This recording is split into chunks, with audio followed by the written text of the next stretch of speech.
Ayodhya to Varanasi. So, అయోధ్యలో మేము 1 day మాత్రమే స్టే చేసాము. లైక్ మార్నింగ్ దిగితే నైట్ అరౌండ్ 1 టైంకి ట్రైన్ ఎక్కేసి మార్నింగ్‌కి వారణాసి వచ్చేసాము. ట్రైన్ దిగే టైంలో లగేజ్ దింపుతున్నప్పుడు మా దుర్గ ఒక మంచి ఘనకార్యం చేసిందనమాట.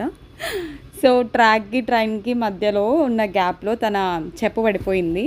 సో, అందుకని చెప్పేసి ట్రైన్ ఎప్పుడు వెళ్తదా అని చెప్పేసి అందరం వెయిటింగ్ అక్కడ. వెళ్ళిన తర్వాత దిగి తీద్దామని చెప్పి. కాకపోతే ట్రైన్ త్వరగా రావడం వలన ఒక హాఫ్ అన్ అవర్ వరకు ట్రైన్ వెళ్ళలేదు.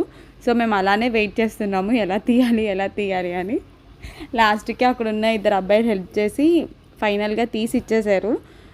కాకపోతే ఫుల్ కామెడీ అనిపించింది మాకు. అసలు అలా ఎలా పాడేసావు నువ్వు అంటేనేమో పడిపోయింది అని అంటుంది. But thanks to them. And వాళ్ళు ఆటో డ్రైవర్స్ అనమాట. తర్వాత వాళ్ళ ఆటోలోనే మేము రూమ్‌కి వెళ్ళాము.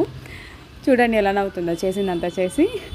సో, ఫైనల్లీ ఇప్పుడు మేము రూమ్‌కి వెళ్ళిన తర్వాత నెక్స్ట్ వ్లాగ్‌లో చూద్దురు ఏమైంది.